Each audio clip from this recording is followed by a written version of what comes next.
Estamos en la charla número 501 de la semana UNIPE, que se llama Optimización, Física y Matemática, Problemas Reales articulando disciplinas del profesorado.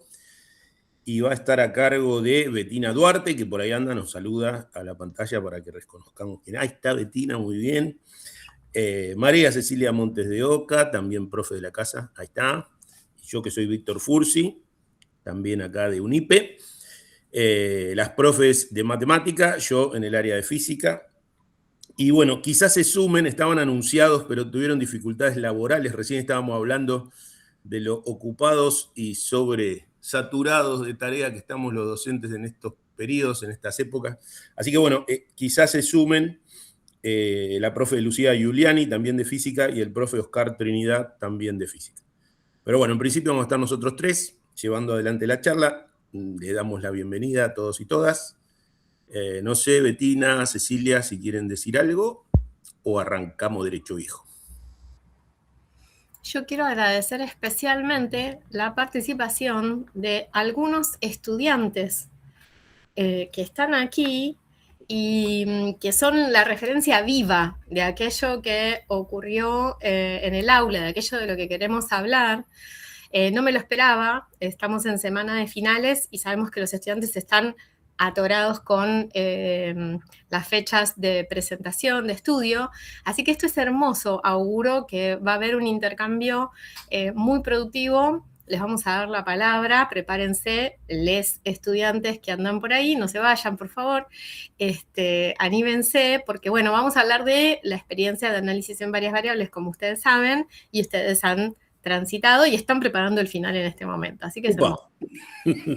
Entonces vinieron por eso, che, me parece. Bueno, Ceci, no sé, ¿quieres decir algo? No, nada más para agregar. O sea, también me pone muy contenta verlos acá, así que vamos a esperar acá los intercambios. Buenísimo. Vamos entonces a compartir una presentación solo para guiarnos a nosotros mismos.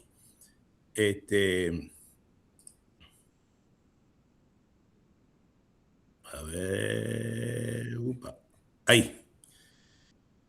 Ahí se ve, ¿no? Bueno, cualquier cosa me dicen. Yo arranco un poco con la presentación y cualquier cosa, Betina y Cecilia obviamente abren el micrófono y intervienen ahí, ¿no? Bueno, decíamos, nuestra charla de hoy se llama Optimización, Física y Matemática, Problemas Reales articulando disciplinas del profesorado, a cargo de Betina Duarte, María Cecilia Montes de Oca, Lucía Giuliani, Oscar Trinidad y Víctor Fursi, quien les habla. Recordamos siempre que la Semana UNIPE para nosotros es como una actividad de extensión, la pensamos como una actividad de extensión, donde compartimos con colegas, docentes de todo el país y de otros países. Ayer hablábamos, estuvo presente gente de México, de Uruguay, en la primera charla que estuvimos. También eso es lindo, si quieren en el chat poner quiénes son y desde qué lugar están conectados. Es muy interesante de ver que, bueno, somos una comunidad bastante dispersa por el mundo. Y también queríamos comenzar con los colegas pensando en este tema de que ayer y hoy estamos de paro nacional docente en Argentina, en rechazo a las políticas educativas del gobierno nacional, recortes presupuestarios, no cumplimiento de la ley de financiamiento educativo para las universidades, etc. Y por otro lado también muy preocupados por el tratamiento que se va a hacer el día jueves en la legislatura nacional sobre la ley de extranjerización de tierras y de bienes comunes. Nos preocupa y nos parecía interesante no detenernos demasiado en el tema, pero sí tenerlo presente, o sea, no vivir en una burbuja nuestras actividades académicas, sino insertadas socialmente en la dimensión política, económica, social, que corresponde a nuestra tarea como docentes. La idea de la charlita que acordamos con las compañeras más o menos sería así, un ratito para presentarnos nosotros como equipo, como grupo de trabajo, esto que hablábamos de la situación docente y las políticas ambientales nacionales, una breve propuesta de los proyectos de docencia e investigación, el marco desde el cual hablamos, quiero decir, desde dónde ocurren estas charlas y estos estas tareas que nos damos. Y bueno, y después íbamos directamente al tema, al nudo del asunto. Entonces, primero las profes de matemática tendrán un rato para hablar de los problemas de optimización en el contexto de enseñanza en el profesorado de matemática. Después lo haremos lo mismo desde el lado del profesorado de física y cómo pensamos los problemas de optimización desde física. Y después ahí viene una parte que nos damos para conversar entre nosotros. O sea, hemos hablado un poquito con las colegas sobre el tema, pero no es que es algo que tenemos ya resuelto, sino que esta es una instancia de trabajo, la pensamos así, de seguir charlando, intercambiando. Nos viene muy bien, como decía Bettina, que haya estudiantes, colegas que puedan ayudarnos a pensar este problema de articulación entre la matemática y la física alrededor de los problemas de optimización. Así que ahí va a haber otra charlita. Y por supuesto también al final consultas, comentarios, propuestas, sugerencias, críticas de ustedes que nos van a venir bien para avanzar en nuestro trabajo. En total no nos vamos a pasar nunca de las 8, ¿no? O sea, en total como máximo son 2 horas. Vamos a ver cómo viene el desarrollo de la cuestión. No sé si Bettina, Cecilia quieren aportar algo más acá. No, dale para adelante. Vamos. Bueno, presentándonos brevemente. A mí me gusta, como estos espacios, insisto, son de intercambio, de mostrar un poco el trabajo que hacemos, mostrar un poquito cómo trabajamos en la UNIPE. En este caso estoy hablando del equipo de didáctica de las ciencias naturales y educación ambiental, del que formo parte. Es un equipo chiquito, digamos, somos unos 30 profes en total, y se están sumando en los últimos años estudiantes avanzados, a los grupos de investigación, a los grupos de diseño de la docencia. Tenemos una comisión de carrera en la que los estudiantes participan. Esto ha pasado en los últimos años y fue muy enriquecedor. Así que bueno, sumamos al equipo algunos estudiantes que participan regularmente y se comprometen bastante con estas actividades. Así que es un equipo chiquito, pero hacemos un montón de cosas. Y presenté acá, bueno, actividades de docencia, actividades de investigación y actividades de extensión, como por ejemplo esta charla en Semana UNIPE, ¿no? Ayer, por ejemplo, dimos una charla donde eran 3 estudiantes y estaba yo como profe, digamos, y así en la semana, ¿no? Vamos tratando de alternar la participación. Bueno, en docencia tenemos un profesorado de educación secundaria en física, en Pilar. Acá tenemos unas estudiantes de ese profesorado que están presentes en la sala. Tenemos una licenciatura en enseñanza de las ciencias naturales y educación ambiental, modalidad a distancia, y damos algunos seminarios o materias en la maestría en formación docente, en el profesorado a nivel inicial, profesorado a nivel primario, y también un curso internacional de educación ambiental en una red de universidades pedagógicas que se llama Reeducar. Así que bueno, el equipo atiende, digamos, estas tareas de docencia. ¿Qué implica? El diseño de las actividades, la reflexión didáctica, el diseño de los programas, los planes de estudio, etcétera, ¿no? O sea, no es solo ir y dar clases, quiero decir. Bueno, después tenemos 2 proyectos de investigación en desarrollo.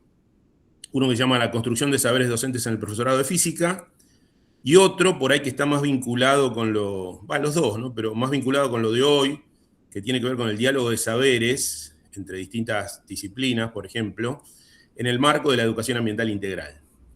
Igual como el equipo más o menos somos los mismos profes, estamos al tanto ambos, todos de los 2 proyectos de investigación que están en desarrollo en este momento. Así que un poco la conversación de hoy va a sumar a estos procesos de investigación. Y bueno, y extensión hacemos bastantes cosas, como bueno, esta semana UNIPE, después muchas veces damos talleres, cursos, conferencias, hacemos asesoramiento en algunas instituciones que nos llaman, sean universidades, institutos de formación, gremios. A veces las direcciones de educación de alguna provincia nos llama para, no sé, pedir alguna acción educativa o de asesoramiento. Y otros proyectos que hemos realizado, quizás alguno de ustedes participó, Cátedra Libre de Educación Ambiental y Conocer y Cuidar los Humedales, fueron unos proyectos de extensión bastante, digamos, populares, digamos, tuvieron mucha aceptación, mucha gente participó hace unos años y por ahí algunos de ustedes están por esa cuestión. Bueno, eso para contar un poquito el equipo que organiza estas charlas. Y esta semana tenemos un montón de charlas y tenemos preparadas del equipo de Ciencias Naturales como 7 charlas. Ayer arrancamos con una sobre inteligencia artificial, hoy estamos acá. No voy a entrar en detalle, pero los invito todos los días, va a haber charlas. Mañana hay 2, el jueves hay 2 y el viernes cerramos con justo del profesorado de física, avances en la investigación didáctica. Así que bueno, nada, están invitados, invitadas a mirar ahí en la página web de la UNIPE y será un gusto si quieren participar. Lo mismo del lado del equipo de matemática. No, yo no me voy a poner a contar el equipo de matemática, la trayectoria que tiene y la cantidad de gente que tiene, pero sí quería compartir que va a haber una charla el 6, que si no me equivoco es mañana. No, el jueves es 6. El jueves 6 hay una charla sobre historia de la matemática y su influencia en la enseñanza, y también participan estudiantes del profesorado de matemática. No sé si ahí quieren decir algo, Betina, Ceci. Gracias. Víctor, solamente agregar que el equipo de matemática es un equipo bastante voluminoso que llega a la universidad en el año 2011, cuando la universidad era provincial, y que, como en esa etapa, inicialmente todo lo que se piensa para los docentes, porque la Universidad Pedagógica fue una universidad provincial creada y pensada para la formación de quienes están ejerciendo la docencia. Y en su etapa de nacionalización, año 2017, la universidad hace una apertura dentro de su formación y comienza a pensar carreras de futuros docentes, recién en esa instancia.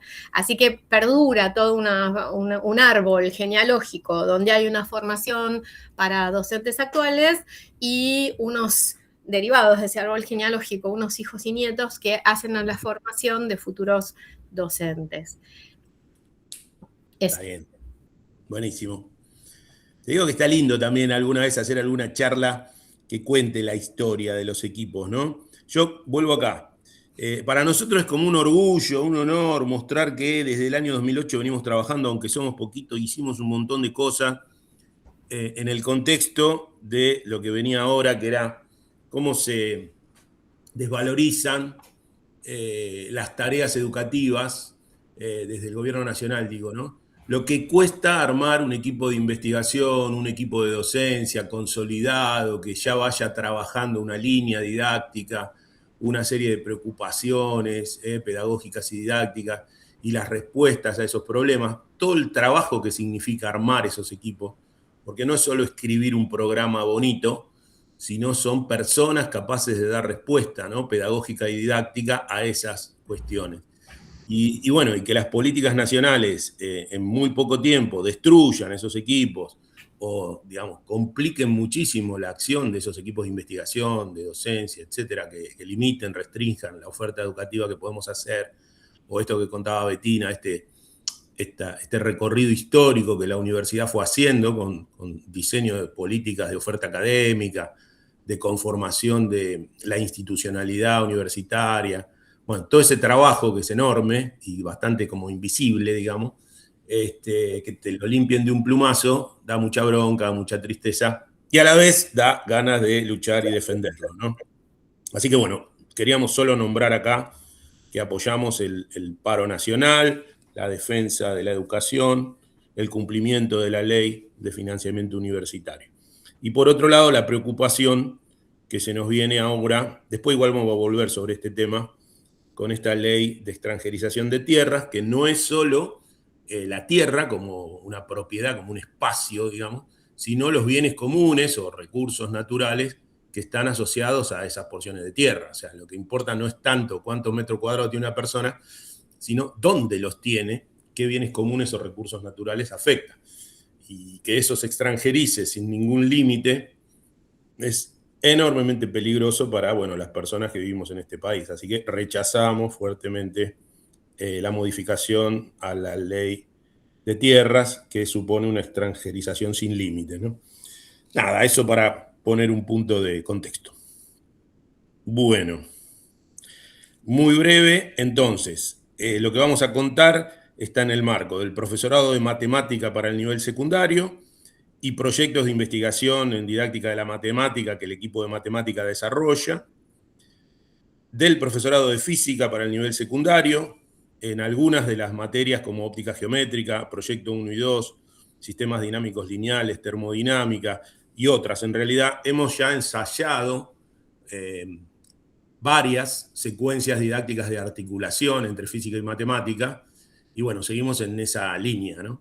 Entonces, lo que quiero señalar acá es que el trabajo que hacemos de docencia y de investigación están muy articulados. Cada proyecto de investigación didáctica, en matemática o en física o en ciencias naturales, está articulado con las prácticas de enseñanza nuestra, de los docentes que formamos parte del equipo, pero también de los docentes estudiantes, digamos, que después se van uniendo, se van plegando a los equipos de investigación.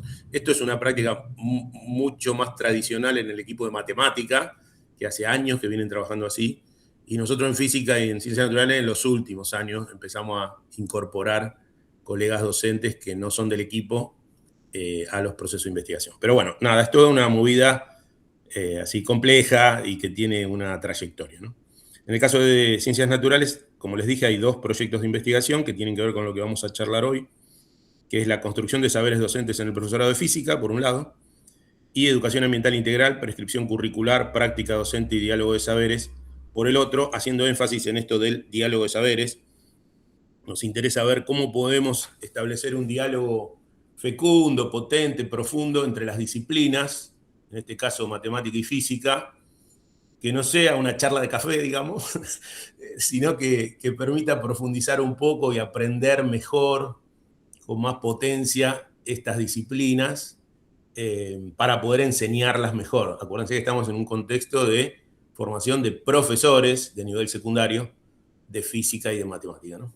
Así que eso para dar el contexto. No sé, Betina, no sé si quieren agregar algo acá al marco, y si no, ya vamos al 2. Estamos bien, Víctor, dale, avancemos. Vamos bien. Entonces ahora le doy la palabra a las compañeras, dejo de presentar y nos van a contar. Ceci, mientras vos estás haciendo la función de compartir pantalla, yo quiero decir unas palabras, unos preliminares muy breves.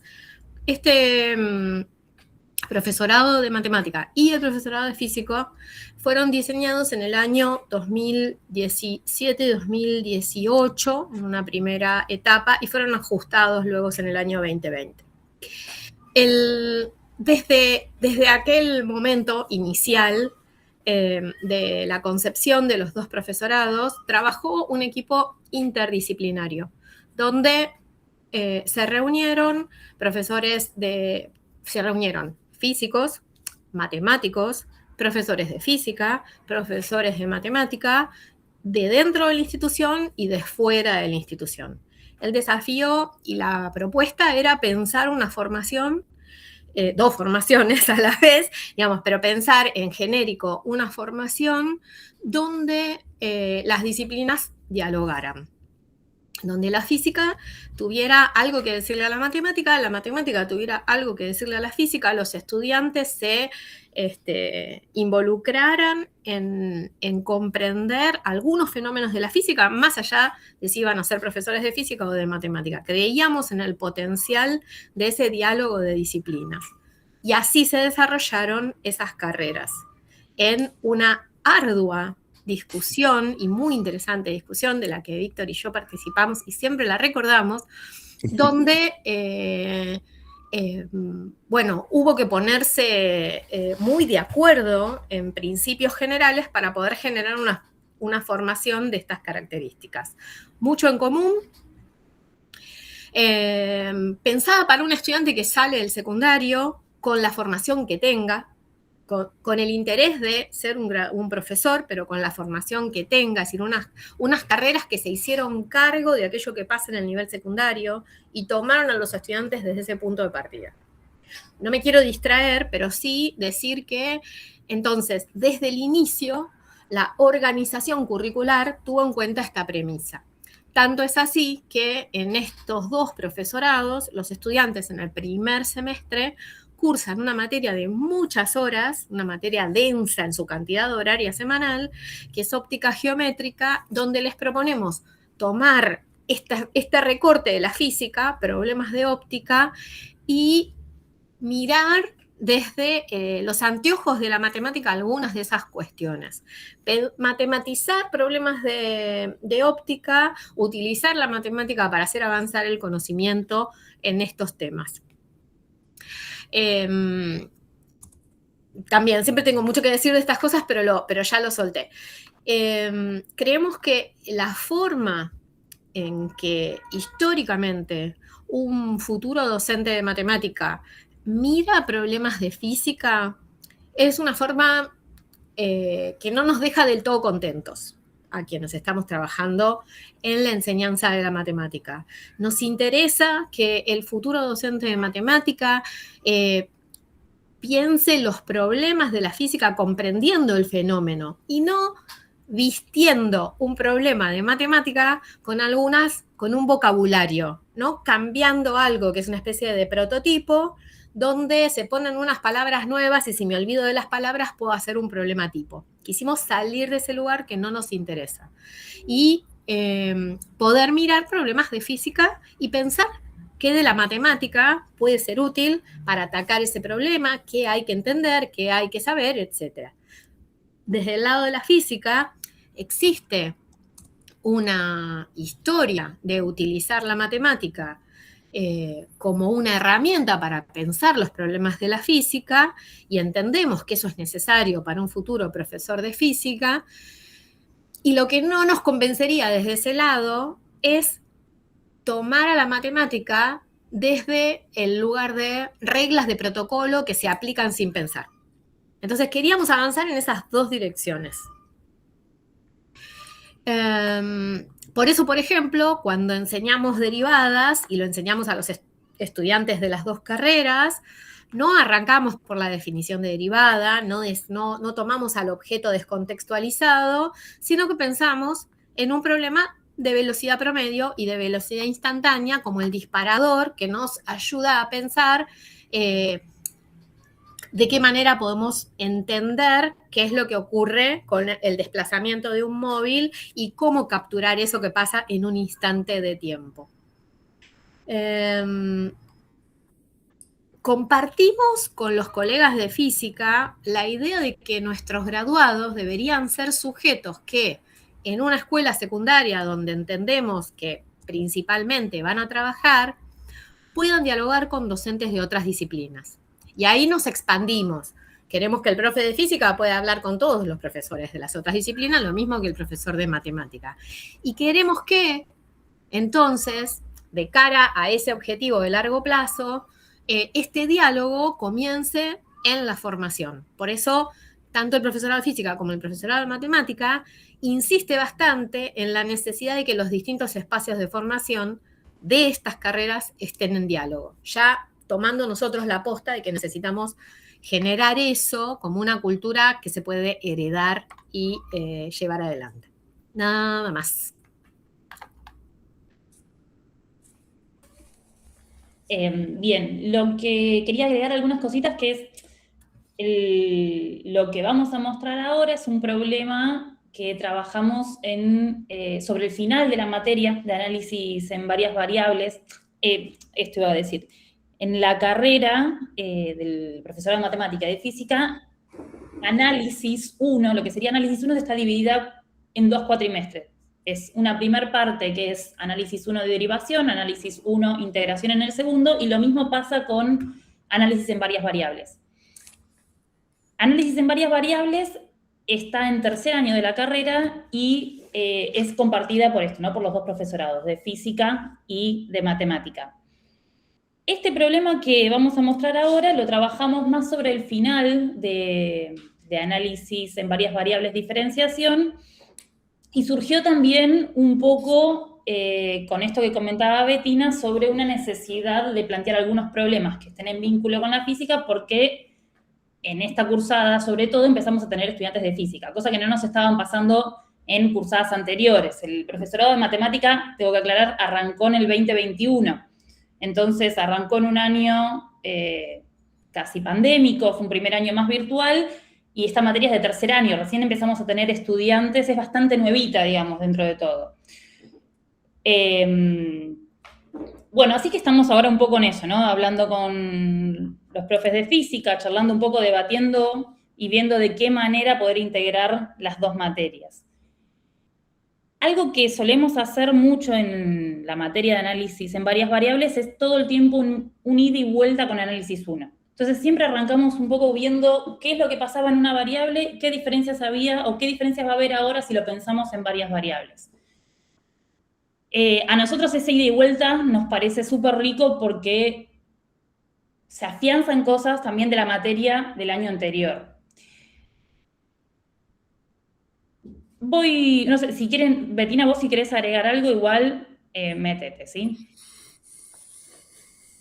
Elegimos este primer problema. O sea, algo que quiero igual aclarar es, nos mandamos un poco con este problema las dos sin tener conocimientos de física. Entonces fue también un poco un diálogo con los estudiantes, que eso a mí por lo menos en la clase me pareció muy productivo, plantear este problema y decir, bueno, ¿qué entendemos? ¿Cómo lo podemos mirar la gente que está estudiando matemática, la gente que está estudiando física? ¿Qué sabe de este tema? ¿Qué no sabe? ¿Qué podemos aportar en cuanto a ideas, miradas de los estudiantes de las dos carreras?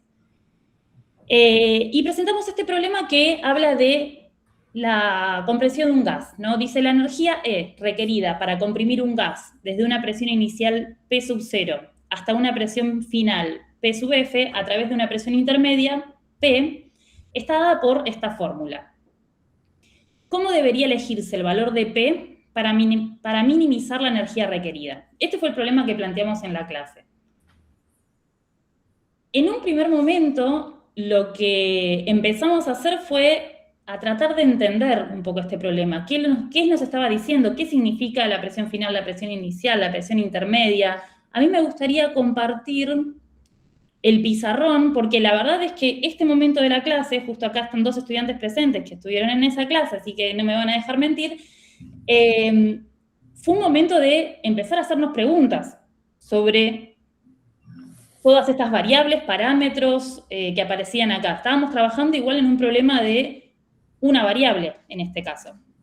Les muestro un poco, a ver si se ve bien ahí, lo que fue el pizarrón.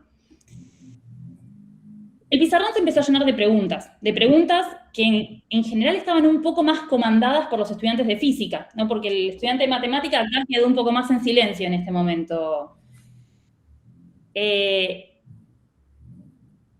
Lo primero que surgió como pregunta es, ¿qué es la presión intermedia? ¿No? Creo que eso surgió quizás por algún estudiante de matemática. Y algunos estudiantes de física es, bueno, podría ser un valor de P que esté entre la presión inicial y la presión final, en donde se gasta la menor cantidad de energía. Porque era como, ¿qué es lo que estamos queriendo averiguar acá con este problema, ¿no? ¿Qué es esto de una presión intermedia P, que es la variable en esta función? Un detalle no menor es que hay varias cosas para diferenciar acá en esta fórmula sobre qué actuaba como variable, ¿no? Y qué actuaba como parámetro, más allá porque aparecían letras en todas las fórmulas. Y empezaron a aparecer algunas ideas que trajeron los estudiantes de física, ¿no? Bueno, si vamos a comprimir, la presión final debería ser mayor que la presión inicial. Tienen que ser distintas, decían, porque si no tendría la misma cantidad de gas. Tienen que ser números positivos. Bueno, todo esto, todo lo que fui escribiendo acá en este pizarrón eran palabras de los estudiantes. Y empezaron a aparecer algunas preguntas también. Bueno, pero si estamos preguntándonos por la menor energía, ¿no se gasta siempre al principio? Eso quedó como una pregunta en el pizarrón.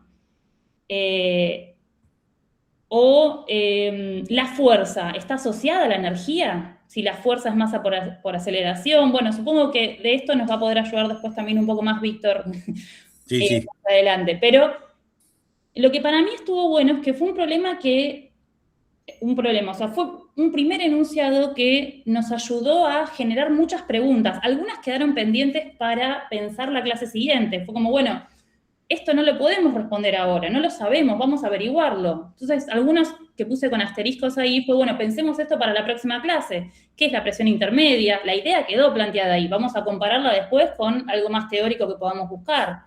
¿Qué relación hay entre la energía y la presión?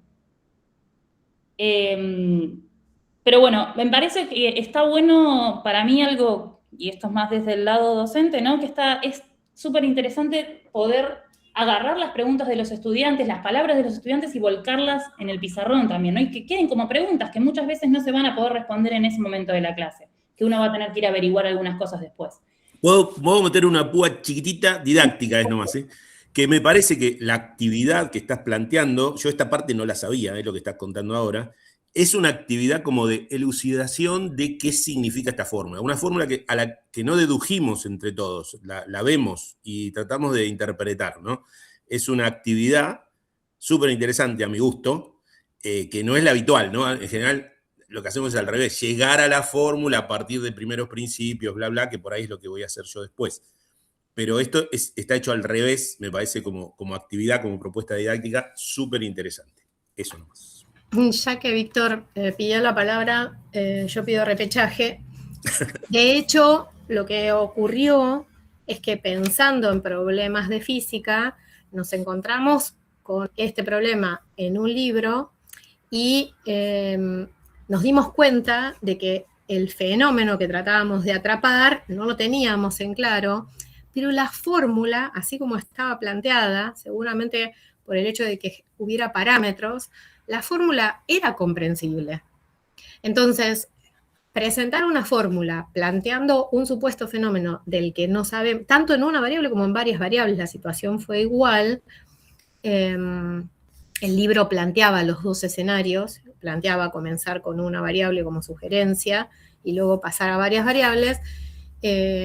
Para nosotras, disparar tenemos un fenómeno, el fenómeno está modelizado, arrancamos con una palabra nueva, por una fórmula, y supuestamente existe la posibilidad de pensar en un óptimo, nos ponía en una posición de tener que entender de qué nos estaba hablando la fórmula. Y eso motivó muchas otras preguntas que trascendieron la fórmula, porque fueron a las cuestiones de la física, del fenómeno, por ejemplo, qué es la presión, que no todos podíamos contestar, pero iba tironeado de la fórmula. O sea, no eran completamente libres esos dos fenómenos. Hacerse preguntas de la física tenía que ver con estar observando esa ecuación. Bueno, nada, eso. Sí, y en esto de estar entendiendo, ¿no?, el fenómeno físico, también al mismo tiempo tratando de pensar qué información me está dando la fórmula o este modelo que me está dando el problema, algo que nos parece interesante es poder también ver esto en GeoGebra, por ejemplo, ya que, digo, esta función lo que decía es, uno mira esta fórmula, ¿no? Bueno, hay variables, pero también hay parámetros. Entonces acá me está pidiendo una energía requerida para comprimir un gas, pero la presión inicial es P sub 0. O sea, ahí tenemos un parámetro que puede ir tomando distintos valores. Entonces, algo que podría ser muy interesante es, por ejemplo, poner esta fórmula en GeoGebra, ¿no? Y trabajar con parámetros y analizarlo desde el lado gráfico también, a ver qué información nos puede dar también el lado gráfico de esta función. Entonces, voy a compartir un poco un archivo en GeoGebra donde ya volqué esta fórmula. A ver. Mientras que lo buscas, digo, esa sería para mí otra actividad, que es como una interpretación matemática, lo que vos decís, de la fórmula. La anterior fue una elucidación más bien física o conceptual, y ahora vamos a ver qué significa cada símbolo matemáticamente. Claro, lo único que hice yo acá hasta ahora fue, digamos, si lo pensamos desde un lugar matemático, bueno, pongo, ¿no?, la fórmula en GeoGebra, puse dos parámetros, P sub 0, P sub F, o sea, le cambié solamente los nombres, pero puse dos parámetros. Para mí lo que tiene también interesante trabajar con un software de este estilo, como es GeoGebra, es que te permite ir jugando, ¿no?, con estos parámetros, ir variándolos, ver cómo se modifica el gráfico. pero hay que darle alguna interpretación física, ¿no? Porque algo que me dijeron los estudiantes o que charlamos ahí en la clase fue, bueno, no sé, la energía, a ver si me acuerdo bien si habíamos hablado de eso o no, pero tendría que ser positivo esto, ¿no? Para que tenga sentido. Entonces uno podría también en GeoGebra ponerle una condición y decir, bueno, yo quiero que esto tenga sentido para valores positivos. Entonces, bueno, Perdón, corrijo, porque no quiero que quede, sé que estás mirando varias cosas a la vez, pero no quiero que quede algo confuso. De lo que estamos hablando es la presión. Sí. La presión intermedia, sí. Se ve en ese gráfico que, sí, todos los valores de presión, ¿no? El inicial y el final. En principio uno mira la fórmula y podría pensar que qué es lo que está haciendo el GeoGebra, que están habilitados valores negativos. Pero cuando nos metemos en la física y estamos hablando de presión, bueno, ya eso restringe lo que vamos a analizar. Ese es el ida y vuelta entre el problema de contexto y la fórmula. Claro, y acá, digo, uno podría ponerles también esas condiciones en GeoGebra, ¿no? Trabajar solo con la parte positiva. A los parámetros también podríamos pedirles que tomen valores positivos. Digo, entonces, bueno, empezar a analizarlo, a ver si lo puedo poner, sí, desde acá, para valores positivos. Pero esto me parece que puede ser interesante también para ver en la clase, ¿no? En la clase también usamos mucho GeoGebra, los damos como una herramienta también para explorar, sobre todo porque en análisis en varias variables estamos trabajando mucho en poder analizar algunos gráficos de superficies, ¿no? Entonces, el GeoGebra en este sentido a nosotros nos ayudó un montón a ver cortes con los planos. Bueno, no me quiero ir para otro lado, pero el uso de parámetros para mí es algo muy rico para trabajar en GeoGebra. Entonces, algunas preguntas que nos hicimos acá sobre este problema, que creo que estaban ahí al inicio, pero leo alguna, es, por ejemplo, ¿qué papel juegan los parámetros? Dar algunos valores concretos a los valores de presión y explorar las gráficas. Uno podría darle algún valor puntual a los valores de presión, por ejemplo, decir, bueno, a ver qué pasa si uno es 5, el otro lo pongo en un valor. Lo que nosotros estamos tratando de acá de hacer es optimizar, entonces la mínima energía requerida también la podríamos ver primero gráficamente y después comprobarla. Como por ejemplo, a ver si puedo mover acá. Acá no se ve tanto, pero si yo cambio un poco el eje, la escala en el eje, GeoGebra me marca ya un extremo también. Entonces uno podría después ir a comprobar esto, ¿no? Con algunos cálculos. Yo le puse 2 valores puntuales a los parámetros P sub 0 y P sub F, ¿no? Pero estamos trabajando en un problema de optimización. Bueno, nada, esto me parece que puede estar bueno para trabajar, sigue siendo en una variable, ¿no? Pero para empezar trabajando este problema desde un lugar de una variable, analizarlo, o sea, porque le estamos poniendo un contexto, o sea, lo que estuvimos discutiendo en cuanto a lo físico se puede también analizar desde este lugar matemático, ¿no? Porque no fue solamente tampoco poner la función en GeoGebra, sino que empezamos a ponerles algunas restricciones. Dejo de compartir un segundo esto. ¿Qué más iba a comentarle? Bueno, después de esto fue un poco lo que trabajamos acá en las clases, quedaron algunas cuestiones para pensar, para traer más preguntas, para traer algunas dudas, para traer algunas respuestas y podían ir a investigar estas cuestiones que quedaron acá desde las preguntas físicas, ¿no? La relación entre la energía y la presión. Pero bueno, fue este intento de poner en vínculo primero con este problema, ¿no? Que trajo al principio más preguntas que respuestas, pero para mí fue muy productivo en la clase. No sé, ahí Betina, si vos querés continuar con... Sí, no sé si alguien de los que están escuchándonos tiene preguntas para hacer. Me gustaría no llevarnos puesto a quienes están aquí, que nos están prestando atención.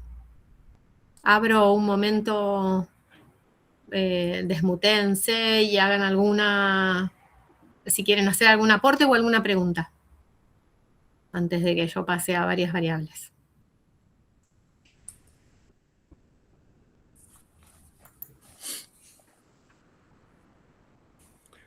A mí la pregunta que me surge es cómo aparecen las dos variables, o va a venir después va a venir después. Es lo que estoy por traer, pero no sé si de lo que contó Ceci, ahí Néstor está levantando la mano. ¿Querés hablar, Néstor?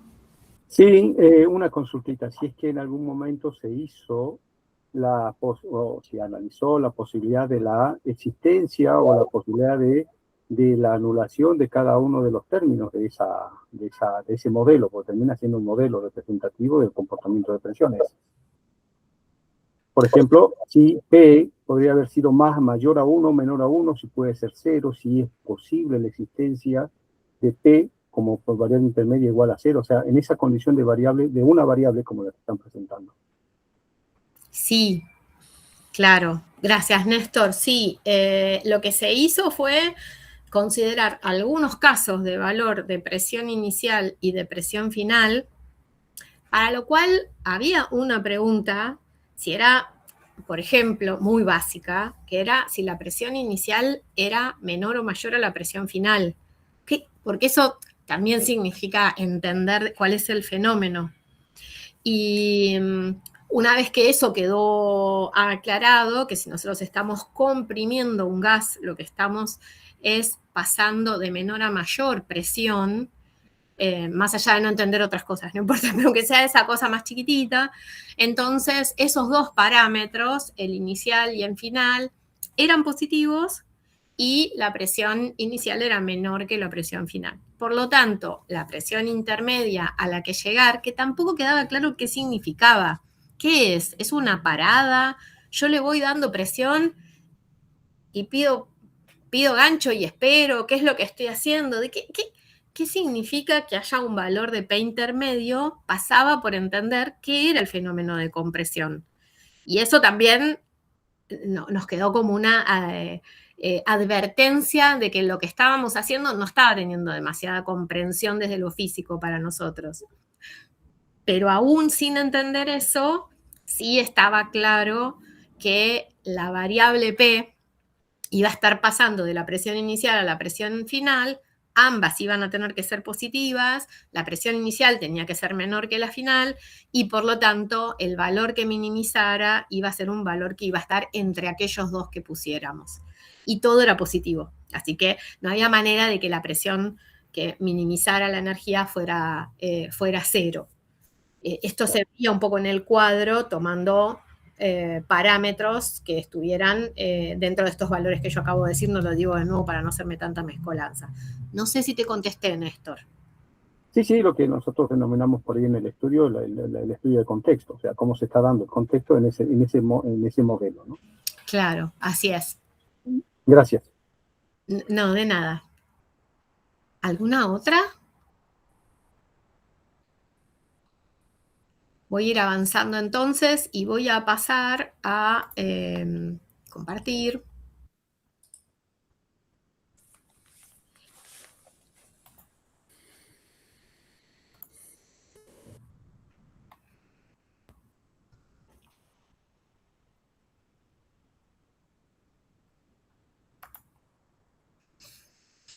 Bien.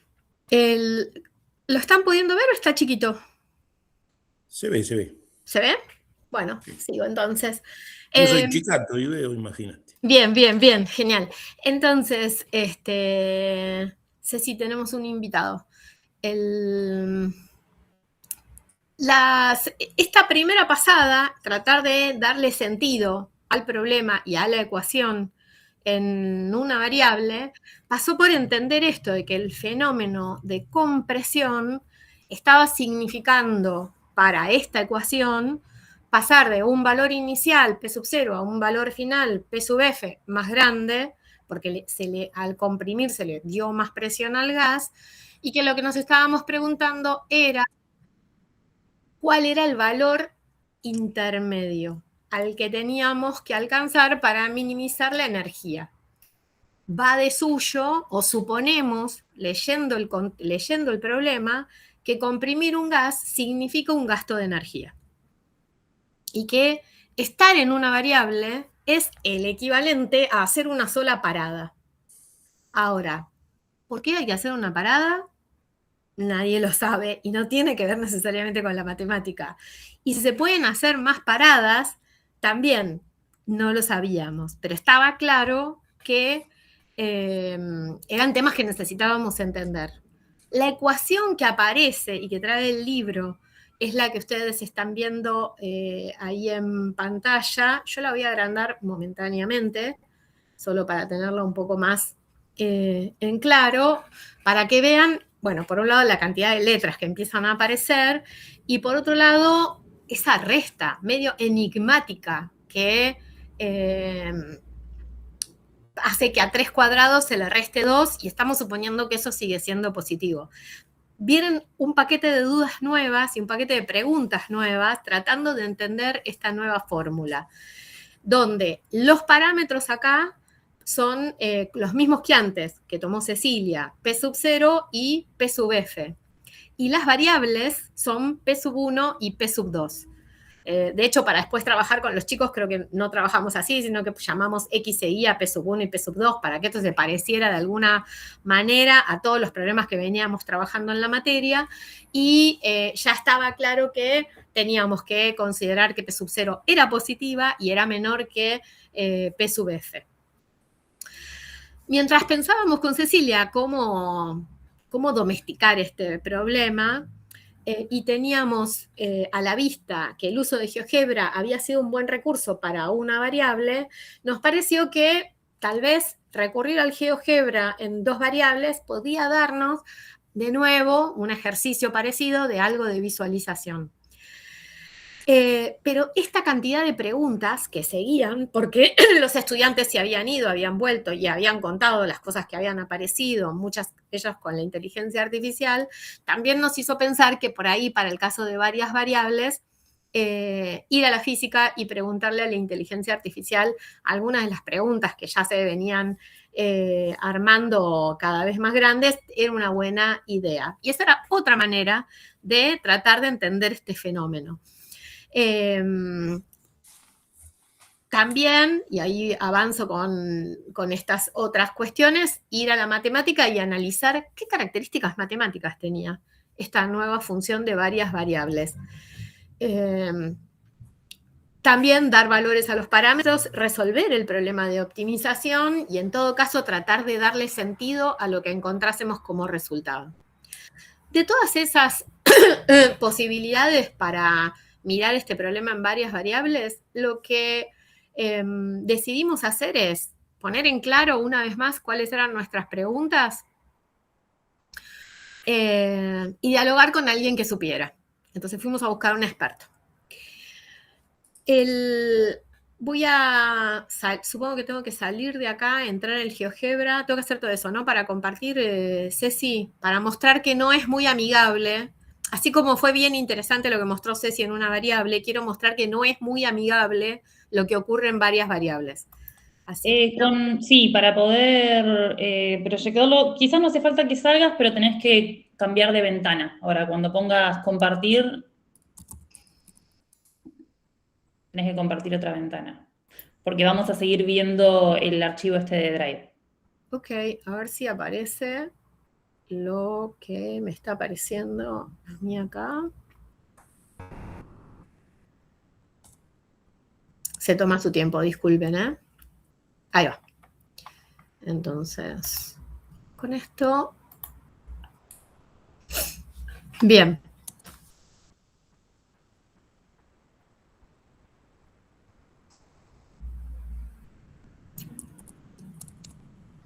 Yo no veo nada, por la cara de Cecilia ya se está viendo algo.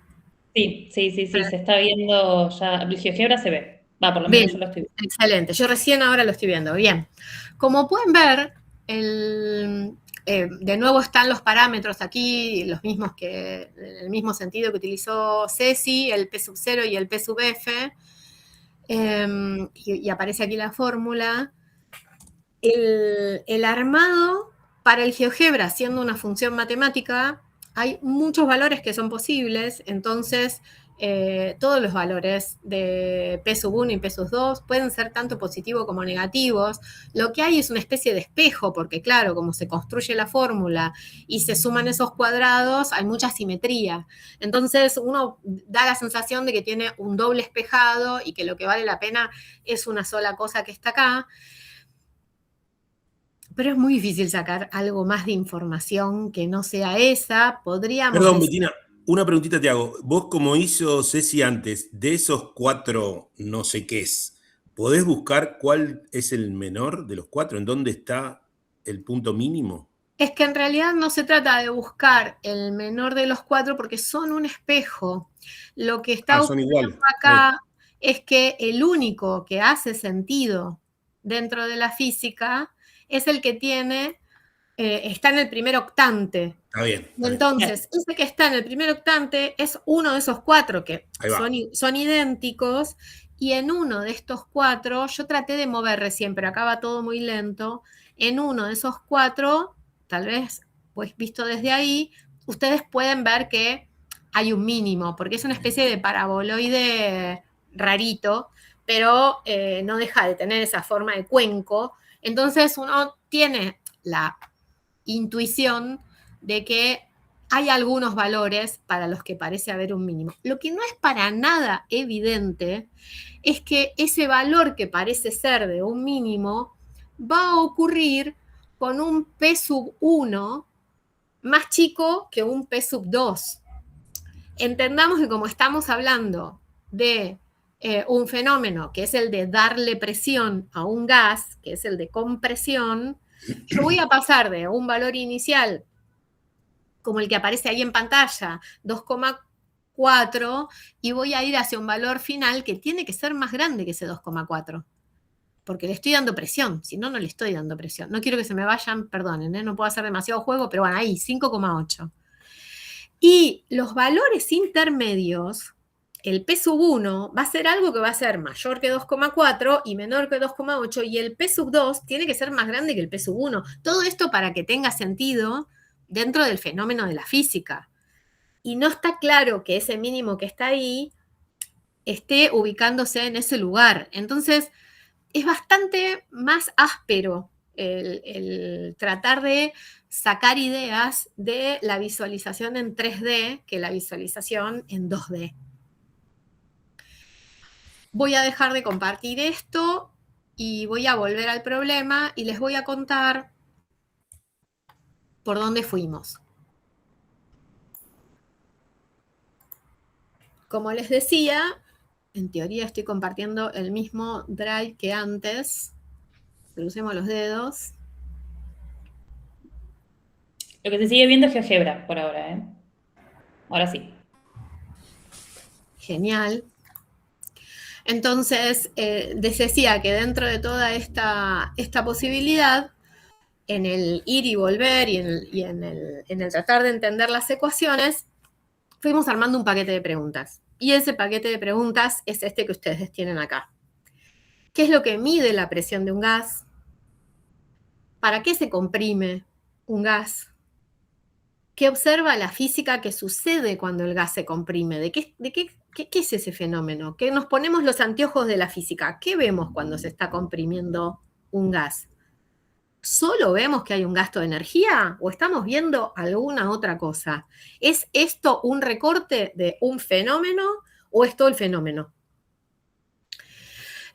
Cuando existe un acto de compresión, ¿qué efecto sufre el nivel de presión del gas? En este sentido, estamos yendo de mayor presión a menor presión a mayor presión. ¿Qué es lo que estamos haciendo, no? Ahí ayudó un poco la idea de que uno comprime el gas cuando, por ejemplo, infla la rueda de una bicicleta, y los medidores son los que nos ayudaron a tener un poco de idea de lo que está pasando en el mundo real. ¿Y qué otros cambios se producen inevitablemente? Y el último, que tal vez es más del cómo, ¿no? ¿Qué mecanismos se usan para comprimir un gas y por qué es vital? Porque hay un gasto de energía. mandamos estas respuestas al experto, tuvimos una devolución con un montón de ideas de la física que francamente nos ayudaron a entender el fenómeno.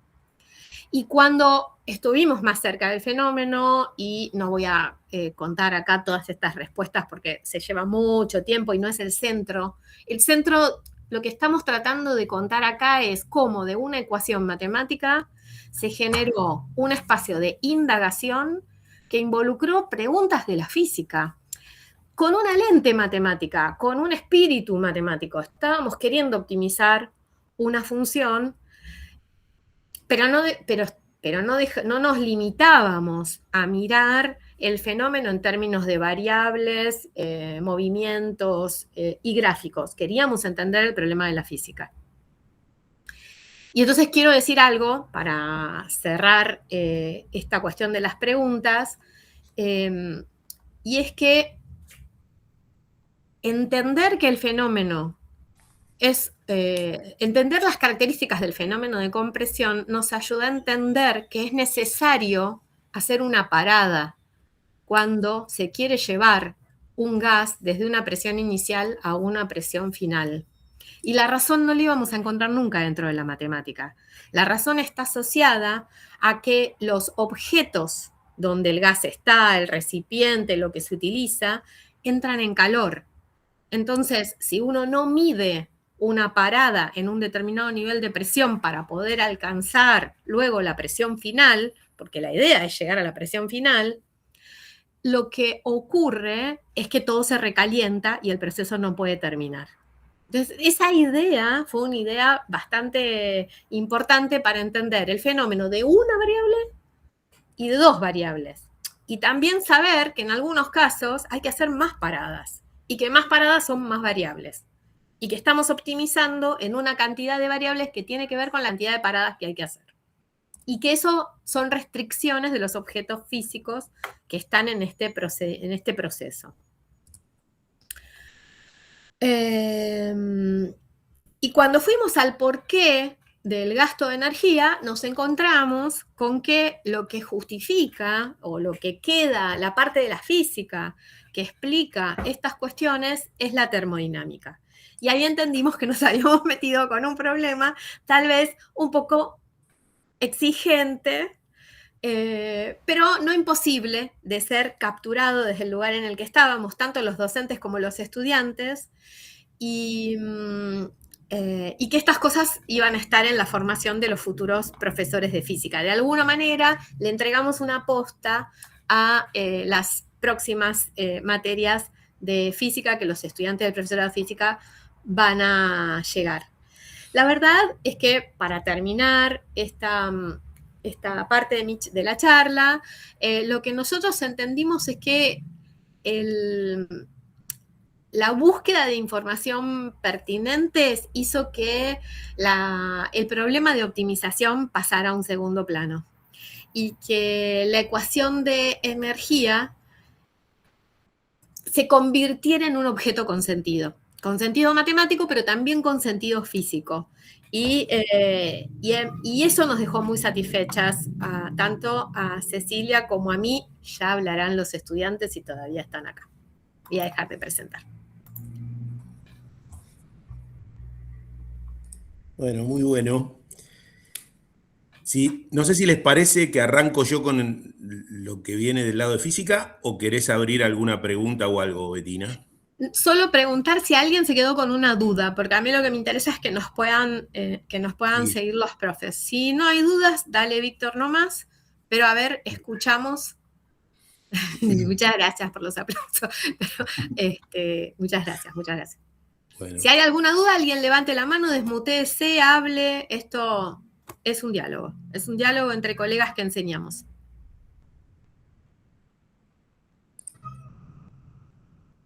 Me parece que podés seguir, Víctor. Dale. Yo creo que estás en este modo de presentación en el que se te están anidando las... No, ahí voy. Ahí estamos bien, ¿o no? Sí, súper. Perfecto. Dale. Bueno, ahora vendría la parte de cómo miramos los problemas de optimización desde física. Yo primero hago una introducción general de cómo miramos los problemas y después me voy a meter en detalle con el problema que eligieron las colegas, ¿no? Van a ver qué curioso lo que pasa.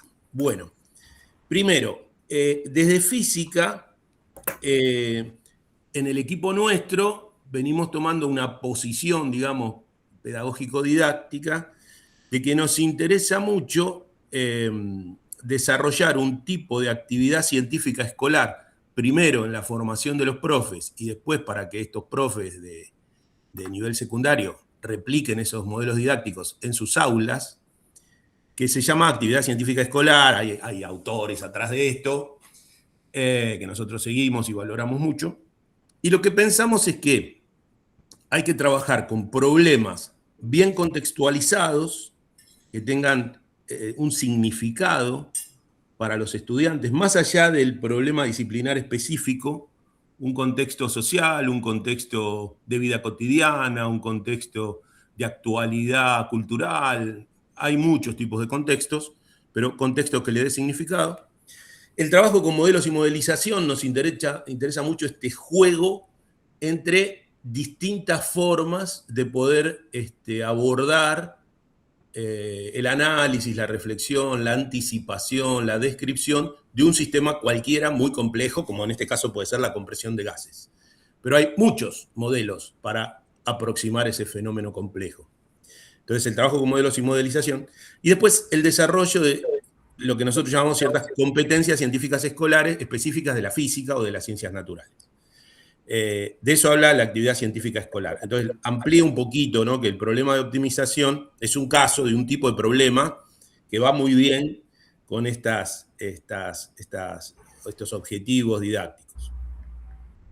Y después, otra cosa que quiero contar, que bueno, Ceci sobre todo estuvo sufriendo esta cuestión. En el grupo nuestro estamos trabajando esta articulación entre física y matemática, tomando de manera muy respetuosa y superficial, diría, algunas ideas de la didáctica de la matemática, que es la cuestión entre los saberes y los conocimientos. Entonces armamos un esquemita para un mapa, digamos, para atravesar estos procesos de articulación, que después lo voy a contar un poquito más. Entonces, para que no sea muy aburrida la cuestión, y porque tenemos poquito tiempo, lo voy a tratar a través de ejemplos. No es que voy a desarrollar todo el modelo didáctico y eso, sino que yo pensé 4 ejemplos que nos pueden servir como para seguir trabajando en esta articulación de problemas de optimización entre matemática y física para estas materias que hablamos, ¿no? El análisis en varias variables, diferenciación e integración, y cualquiera, o no cualquiera, pero bueno, las materias avanzadas del profesorado de física, como puede ser termodinámica, electromagnetismo, sistemas dinámicos lineales, o bueno, retomar problemas de óptica también puede ser, o de cinemática, pero en estas materias avanzadas, ¿no? Estamos pensando, como bien decía Cecilia, son las primeras veces que damos estas materias, así que me parece buenísimo este momento de juntarnos a pensar. Bueno, los otros ejemplos serían compresión de gases, que es el que tomaron las colegas, pensado en sistemas biológicos o en sistemas técnicos. Otro que ya lo trabajamos con las chicas, con las estudiantes que están acá, digo, el calentamiento de fluidos en sistemas biológicos o técnicos, armamos o pensamos en un colector solar. Después, caminos mínimos en cinemática u óptica, que también se trabajó en la materia óptica. Y después alguna que alguna vez trabajamos, es más tradicional, el empaquetado de objetos, digamos, para mantener un mínimo volumen o minimizar el volumen o la superficie del empaquetado, ¿no? Son 4 ejemplos que vamos a desarrollar. Bueno, respecto de la cuestión de la actividad científica escolar, nosotros acá abajo después, si quieren profundizar o alguien me quiere preguntar más sobre esto, si hay gente acá de ciencias naturales que le interese más detalle de esto, después lo podemos contar. La idea es, trabajamos la enseñanza de la física basadas en modelos y modelización, tomando problemas abiertos y contextualizados que requieren para su solución del diseño e implementación de dispositivos experimentales. Nuestras ciencias naturales son ciencias experimentales, es central la actividad experimental para nosotros, desde el diseño, ¿no?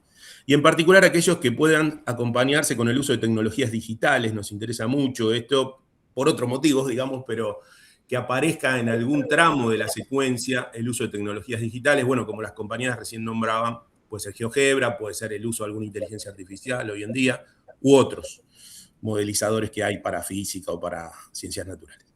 Entonces, se enfatiza aquí el establecimiento de condiciones y requisitos de validez de la solución propuesta al problema bajo estudio, que eso es parte del proceso de construcción y confrontación de conocimiento de los estudiantes, que también coincide con lo que decían las compañeras recién. Es decir, como que no es que pretendemos solucionar los problemas de manera universal, sino en el contexto del desarrollo de esta clase o de esta secuencia de actividades de clase. O sea, son preguntas que nos planteamos los profes y los docentes y elaboramos un proceso con los estudiantes para dar una respuesta más o menos satisfactoria a esas preguntas. Digo más o menos porque siempre nos quedan cosas para después, ¿no? Siempre nos van a quedar cosas para seguir profundizando en otro momento. Pero que eso que contestamos, todos, profes y estudiantes, podamos dar cuenta de eso con argumentos sólidos. Bueno, entonces, el proceso de modelización debería asegurar una respuesta genuina, autónoma, con alto grado de justificación y argumentación, que permita adicionalmente establecer articulaciones significativas con otras disciplinas del currículo escolar. Fíjense que es muy similar a lo que contaron las colegas recién, ¿no? Arrancan de un problema bien matemático, si querés, o la mirada matemática de una ecuación, pero después empiezan a ir, porque la misma indagación lo va requiriendo, a preguntarse sobre otras cosas, ¿no? Eso nos parece muy valioso, son articulaciones significativas.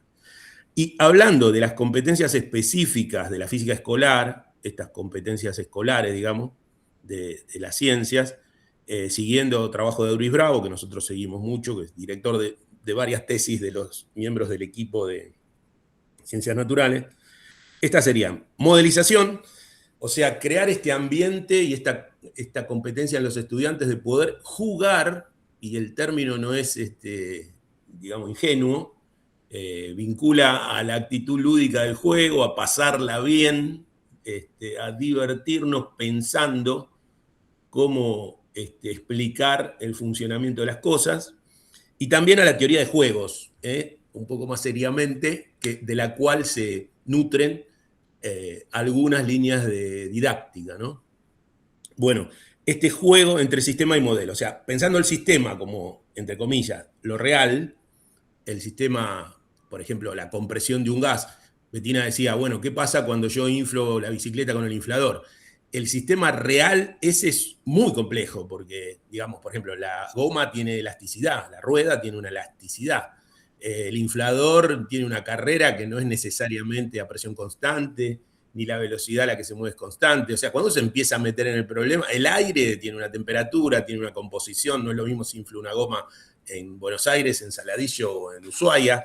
En fin, si uno se pone a analizar el sistema concretamente, es muy complejo. Entonces, ¿qué hacemos? Modelos. Simplificamos el estudio de ese sistema, recortando aspectos que nos parecen secundarios, y un día tomamos un modelo, después tomamos otro, como hicieron las colegas, tomamos P solamente, y después tomamos P1 y P2, y vemos qué pasa.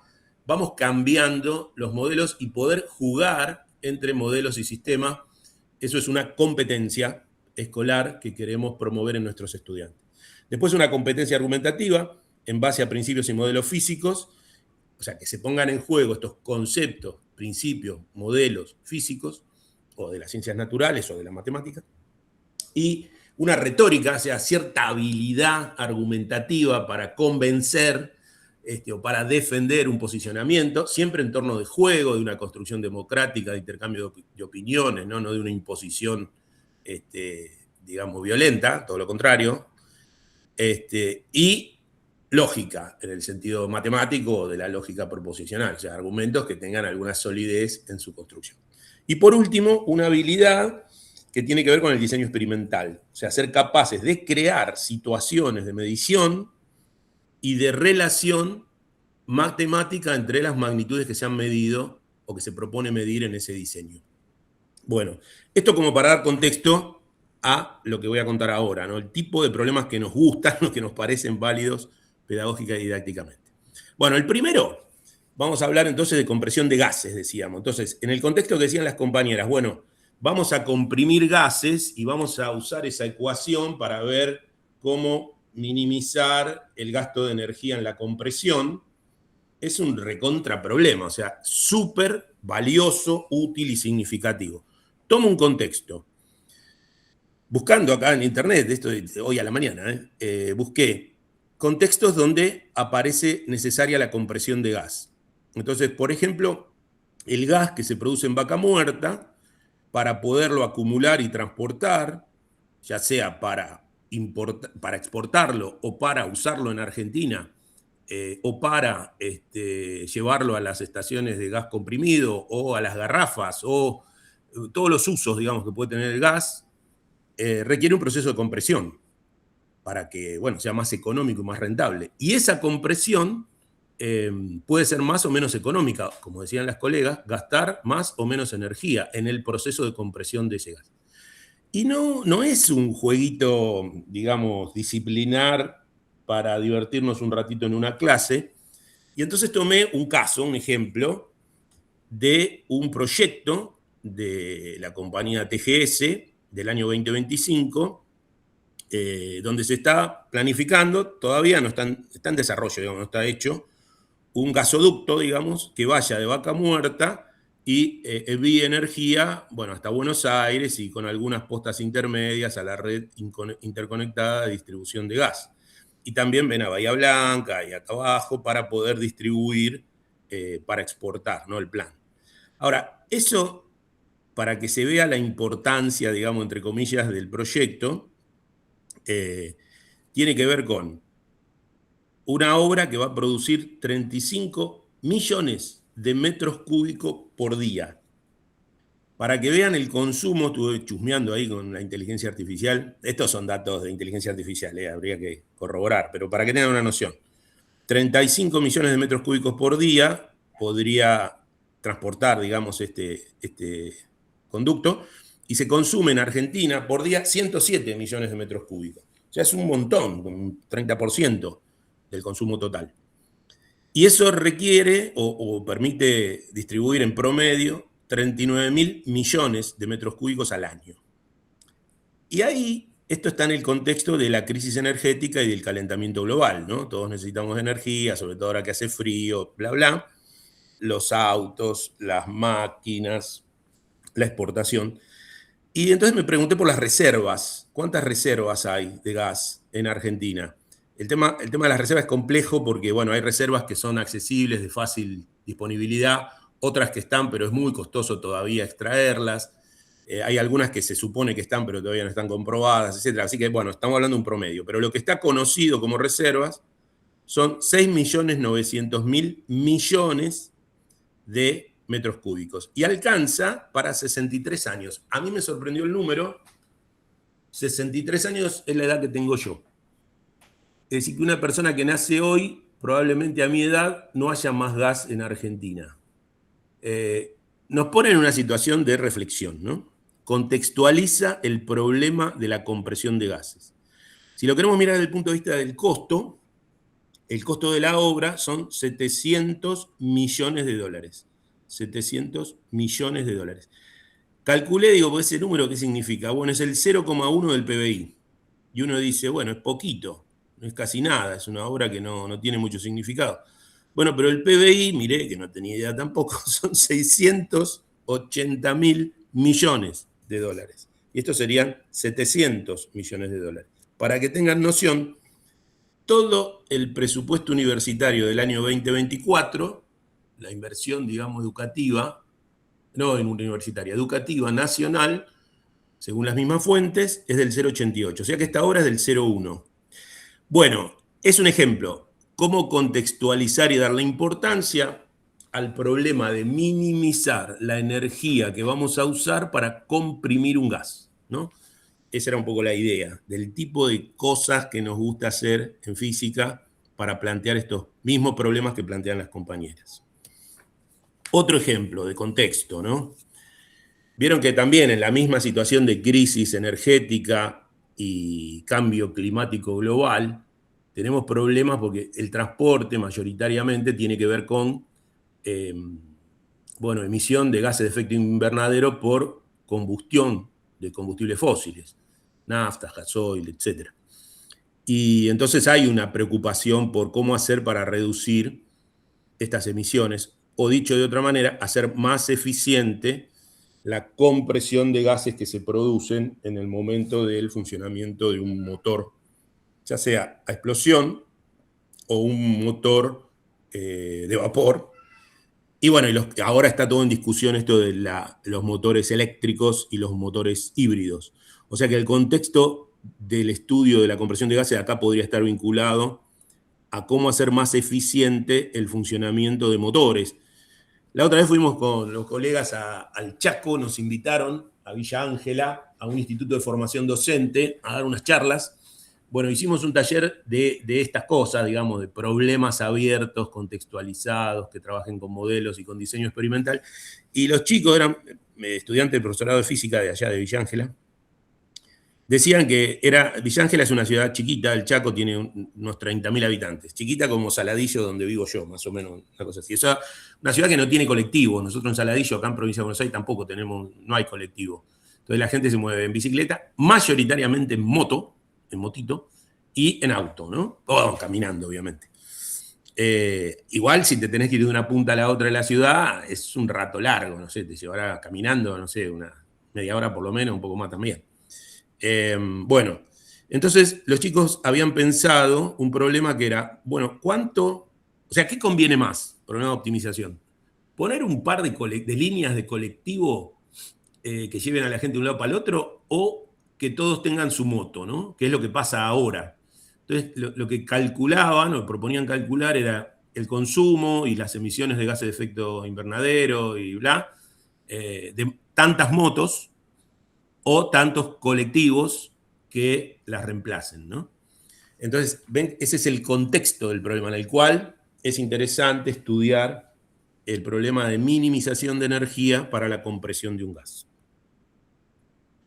Otro contexto son los equipos de refrigeración. Ustedes saben que los equipos de refrigeración funcionan por un proceso de, digamos, expansión de un gas y de compresión en un compresor de un gas. Al comprimir el gas, este se hace susceptible de evaporarse, digamos, emitiendo calor, y absorber calor cuando hace lo contrario. Entonces, de esta manera absorbe calor y enfría en un recinto, donde vos querés que esté más frío, adentro de la heladera o adentro de tu casa, y libera calor, por otro lado, afuera de tu casa o afuera de la heladera. Pero todo este proceso funciona porque hay un compresor, hay un proceso de compresión de gases. Entonces, heladeras, aire acondicionado. Y acá le sumás el problema de que los gases que se usan acá ya no son gases como antes, gases combustibles, digamos, ¿no? O vapor de agua, como también podría ser las viejas máquinas, sino que son gases especiales para equipos de aire acondicionado, que originalmente fueron los gases de efecto invernadero, y bueno, que tienen todo un vínculo ambiental y un significado, ¿no? Entonces, bueno, pensar en sistemas de refrigeración también podría ser, y en un contexto donde es creciente el uso de equipos de aire acondicionado por el calentamiento global que hay a nivel mundial, y es muy notoria la diferencia de equipos de aire acondicionado en los distintos países según el grado de desarrollo de esos países, ¿no? Fíjense que en esta lista, por ejemplo, Argentina ni aparece. Estos son los principales usuarios de equipos de aire acondicionado a nivel mundial. Bueno, nada, digo, son contextos donde plantear los problemas. Otro que podría ser súper interesante, más complejo, pero alguna vez lo abordamos también, es para cursos de biología, en realidad era para profes de biología, donde dábamos física en profesorado de biología, son los problemas de compresión de gases en la respiración, el ciclo de la respiración humana, y cómo a través del estudio de los procesos de compresión y expansión pulmonar se pueden ver si estas curvas de volumen-presión son normales o hay algún tipo de problema en el funcionamiento del pulmón, ¿no? Acá tiene un interés vinculado más a la salud, si querés. El contexto tiene que ver con el cuidado de la salud, el diagnóstico, etc. Bueno, ahora sí, me meto con el tema de los gases y qué es lo que pasa con la ecuación que plantearon las compañeras. Desde física, nosotros cuando hablamos de gases ideales, y como decía bien Bettina, vamos a la termodinámica, es la rama de la física que estudia los intercambios de calor y trabajo, o sea, de energía, de sistemas con su entorno. Estas leyes, primera ley, segunda ley de la termodinámica, establecen eso, leyes que regulan el intercambio de calor y trabajo, o sea, de energía, entre un sistema y su entorno. Arrancamos con los modelos de gases ideales. Los gases que recién estuvimos hablando, en realidad se comportan de manera bastante compleja, pero tomamos un modelo simplificado que es la ecuación de estado de gas ideal. Y en esa ecuación aparecen en relación la presión, el volumen, el número de moles, o la cantidad de masa, una constante, que es la constante de los gases ideales, y la temperatura. O sea, las tres variables fundamentales en los procesos de gases son presión, volumen y temperatura. Estas son, o permiten trabajar con funciones de varias variables, o, como decía Cecilia, parametrizar alguna, es decir, bueno, voy a tener volumen constante y pienso en presión en función de temperatura, o dejo la temperatura constante y pienso en presión en función del volumen, etcétera, ¿no? Entonces, con esta ecuación de estado de gas ideal, yo puedo trabajar con funciones de una variable, parametrizando, o directamente trabajar con funciones de dos variables. Así que es un contexto de laburo para la materia esta de varias variables que a mí me parece que habría que usar de aquí en adelante como loco, no sé. Pero nosotros arrancamos por acá. Ustedes arrancaron por el final, ahora van a ver. Bueno, primero que vemos esta ecuación que describe el gas ideal y por qué, y qué quiere decir cada cosa, y como decía Bettina, qué es la presión, qué es el volumen, qué es la temperatura, los conceptos, ¿no? Todo a través de este modelo de gases ideales. Y después trabajamos en unos procesos habituales de gases ideales y cómo se representan funcionalmente. Y lo que decía recién, dejamos constante alguna, por ejemplo, un proceso isobárico es donde la presión se mantiene constante, un proceso isocórico es cuando el volumen se mantiene constante, isotérmico si la temperatura se mantiene constante, que son los más simples. Después nos vamos a unos procesos un poquito más complicados, que es el adiabático, que es cuando no hay intercambio de calor, y ahí aparece una ecuación un poquito más compleja, donde el producto de P por B, elevado a una cierta constante, a un cierto coeficiente, se mantiene constante, y este coeficiente depende de los calores específicos del gas. Bueno, un detalle, pero no importa. Digo, ven que aparece una vinculación un poquito distinta de esta, más compleja. Y la última, que es la más compleja de todas, en general ni se llega a tratar en el secundario ni loco, y en los profesorados tampoco, en general, y en la facultad tampoco, porque son como algo muy avanzado, un detalle muy técnico, es el proceso politrópico. Este proceso, P por B a la N, es como que resume en una familia de modelos todos los casos anteriores. Bien matemática la historia. Y este es el que usaron ustedes, el caso politrópico. Ahora lo voy a contar. Entonces, ustedes arrancaron por lo más difícil y lo que habitualmente no damos en los profesorados de física. Me llama mucho la atención para pensar, ¿eh? No lo digo como algo que esté mal, ¿eh? Lo digo al revés. Digo, pucha, mirá, arrancaron por el final. Nosotros hubiéramos hecho todo este recorrido y ustedes arrancaron por acá. Después vamos a charlar a ver qué ventajas y desventajas tiene.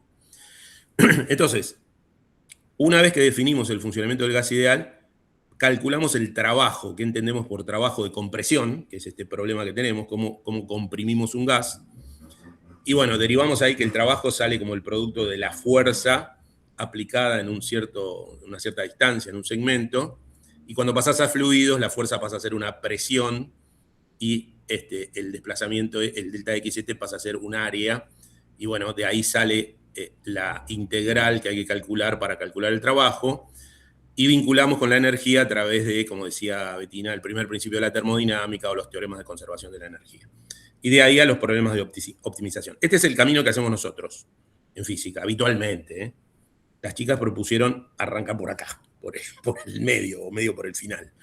Cuento rápidamente esto que decía. Si vamos a casos tradicionales, vamos con el isobárico, isocórico, isotérmico, en gráficos presión-volumen, ¿no? Entonces un isotérmico da una hipérbola, un isocórico da una recta, un isobárico da otra recta, y con eso nos armamos ciclos de gases, estudiamos el funcionamiento de los motores y bla, bla. El caso más complicado, que a veces se da, a veces no, es la adiabática, que es una como esta que decíamos, ¿no? P por B elevado a la gamma es constante, y es una que esto se puede deducir a partir de pedir que el calor intercambiado en el proceso sea cero, y te da una curva así, que es como intermedia entre dos isotérmicas.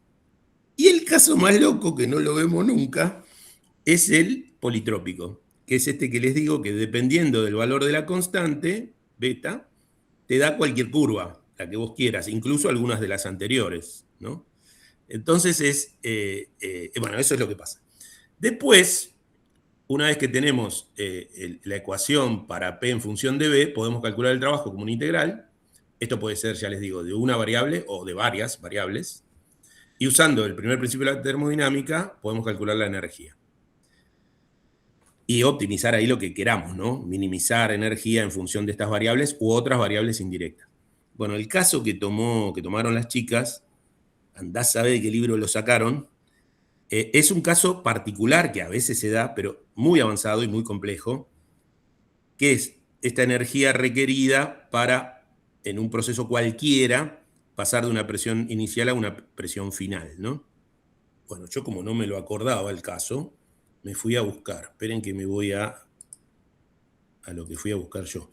Ahí yo me fui a una inteligencia artificial y le pedí que demostrara...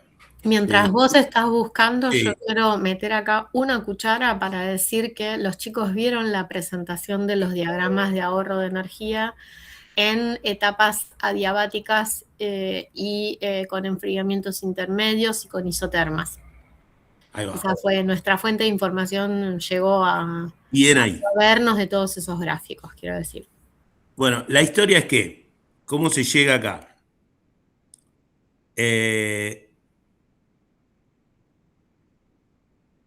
Integral del trabajo en caso politrópico, ¿no? Se parte de esta ecuación, que es la del politrópico en general, se escribe... Agrandalo si podés un poquitito, porque se ve muy Vale. chiquito. Ahí va, genial. Se sale de la ecuación del caso politrópico, es el caso general. Se calcula la integral para calcular el trabajo de PdB, reemplazando acá esto. Haces la integral, evaluás los límites y te queda una cosa bastante horrible, ¿no? Para integrar. Entonces, ¿qué hacen? Bueno, si estás en un caso especial que facilita, dice esto, haciendo algunas simplificaciones y suposiciones, se llega a un resultado útil, ¿no? Entonces te dice,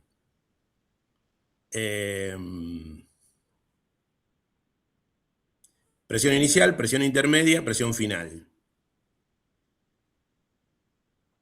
Se divide una integral de P0 a P y después de P hasta PF, o sea, la integral se divide en dos etapas, sumando ambas y restando 1, que representa el estado de referencia inicial, es decir, la energía normalizada al trabajo mínimo, ahí llegas a la ecuación que ustedes plantearon, ¿no? Pero fíjense que es el final de un recorrido complejo, esta ecuación de la que ustedes parten.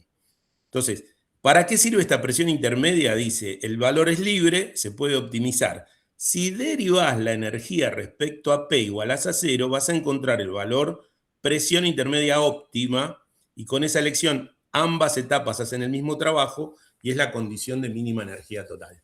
Entonces, vuelvo, lo que yo quiero aportar. Y ese valor es la media geométrica, lo que hace que este caso sea muy interesante porque también tiene toda una forma de mirar este problema desde la geometría. Y solo decirte que encontramos esto en una tira de ejercicios de un libro de matemática, no es que estábamos hurgando en libros de física. Por eso me parece súper interesante, es como que se puede llegar, digamos, a una situación de enseñanza, aprendizaje de física y matemática, partiendo como en la lógica tradicional de la disciplina, que es lo que yo conté recién, o al revés, planteando el final, y después vamos desglosando cómo se llegó a esto, ¿no? Y creo que cada sistema, cada modelo didáctico tiene sus ventajas y desventajas, ¿no? Entonces, bueno, en resumen, y la ecuación que propone Bettina emerge de modelar el trabajo de compresión como un caso politrópico particular proporcional al cuadrado del cociente de presiones en cada etapa, sumando las dos contribuciones de un sistema en cascada. Para poder plantear esta ecuación con sentido físico, hay que recurrir a saberes previos de termodinámica, que son bastante avanzados para los cursos habituales del profesorado. O sea, lo que yo señalo, digamos así, por ahí ahora me quedó todo súper gigantesco, esperen, ahí, es que tendríamos que ver cómo articular estos conocimientos que se van indagando desde la matemática con saberes que haya, por ejemplo, en la materia termodinámica. Estas cuestiones de gases ideales y de las ecuaciones para gases ideales en la materia termodinámica se tratan, ¿no? Entonces estaría bueno ponerlas un poquito más en diálogo. Bueno, avanzo para terminar. Calentamiento de fluidos sería otro ejemplo que lo trabajamos con las chicas, algunas estudiantes que están acá, que es un problema también abierto, y de maximización, es decir, queremos maximizar cuestiones de diseño, de cómo funciona un termotanque. Acá hay un colector solar que calienta el agua ingresa fría por una parte del colector, se calienta por radiación solar y sube a un tanque de reserva, con un montón de cuestiones de diseño, si le vamos a poner una bomba de admisión, una bomba de salida, sensores. Calculamos y nos preocupábamos por ver, bueno, qué cantidad de mangueras se necesita si hacemos las mangueras de manera así en espiral.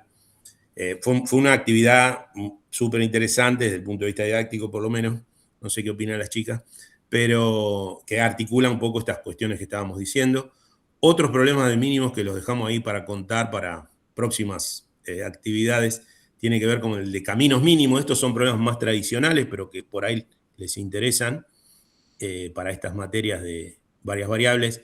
Una es el triatlón, digamos, vieron que vos tenés que, por ejemplo, ir de este punto a este punto, o al revés, no sé, te dejan acá y vos tenés que ir nadando hasta la orilla y después tenés que ir hasta este punto. Entonces, ¿cómo te conviene viajar? O sea, vos podés ir, por ejemplo, perpendicular nadando hasta la orilla y después correr, o podés ir medio inclinadito, llegar acá y después correr, o podés ir nadando por el agua así y después hacer perpendicular. En fin, hay varias maneras o puntos de llegada a la orilla, ¿no? Desde un punto A a un punto B. Hay uno de todos esos que es el que minimiza distancias o minimiza tiempos de llegada entre uno y el otro, dependiendo con qué velocidad te moves en el agua y con qué velocidad te moves en la arena, ¿no? Entonces, este problema, digamos, un problema de cinemática, pero es exactamente similar, matemáticamente hablando, al problema del mínimo camino óptico entre dos puntos. O sea, qué recorrido hace la luz entre un punto A y B de dos medios distintos, ponele que sea aire y agua. Entonces, un rayo de luz, para ir de A a B, hace un camino, un recorrido tal que minimiza el tiempo, considerando la velocidad a la que viaja la luz en el vacío y la velocidad a la que viaja en el agua. Este problema también es un problema, se suele enseñar, y que podría ser tomado con este enfoque didáctico que estábamos discutiendo. Y otro que a mí se me ocurrió, no sé si servirá, pero también es muy habitual, es el problema del empaquetado. Es decir, cuando yo tengo que minimizar el tamaño de una caja donde guardar ciertas cuestiones. Y se me ocurrió porque mi hijo tiene la costumbre de guardar los corchos de las botellas de vino que toma, y como ven, toma bastante el guacho, y los pone con una gomita, así, ¿ves? Y entonces se produce un empaquetado ahí. Y bueno, nada, qué sé yo, vieron estos problemas de minimización de superficies y volúmenes. Bueno, para cerrar, o si quieren ya empezamos a conversar. Me parece, Víctor, que si no estás en desacuerdo, que dada la hora, que están quedando apenas unos 20 minutos, ¿no te parece que tengamos algún intercambio con los presentes? Sí. No sé si te quedó algo muy... No, un cuento que es breve, un minuto. Es que en el equipo nosotros habíamos tomado un trabajo de Margolinas y que lo compartimos, que estuvo ahí Cecilia, en un seminario que dictó Carmen Cesa, ¿no? Sobre los aportes de Brousseau y Gevalard al campo de la didáctica de la matemática. Tomamos, como decía, de manera bastante irrespetuosa y superficial, la idea de saberes y conocimientos. El saber es algo de la institución, algo que hay que enseñar, digamos, y el conocimiento tiene que ver con la situación de clase y el aprendizaje de los alumnos, y nos permitimos pensar que hay saberes matemáticos y conocimientos matemáticos, saberes físicos y conocimientos físicos, y todo tipo de interrelaciones entre estos, y este mapa nos ayudó a pensar algunas secuencias, ¿no? Y entonces mi propuesta para ahora la conversación entre nosotros es esa, es decir, bueno, ¿cómo podemos articular los saberes matemáticos y físicos que queremos enseñar en tu materia y en la mía, digamos, ¿no? En la de física y en la de matemática?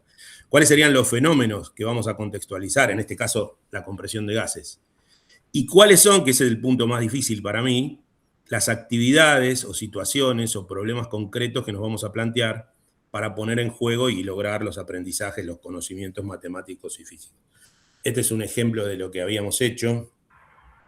Esto eran fenómenos periódicos, ciertos saberes que pretendíamos tanto en matemática como en física, qué fenómenos íbamos a estudiar, qué actividades nos propusimos. Siempre nos gusta que haya algo experimental o de tipo, lo de GeoGebra puede ser considerado algo experimental, ¿no? Algo que requiere una interacción. Y después, cuáles son los conocimientos que aprendimos o que pretendemos aprender. Bueno, nada, cierro ahí y abrimos entonces a aportes, preguntas, comentarios. Y Genial. entre nosotros también, ¿no? Sí. Sí, Esperen que totalmente. saco la...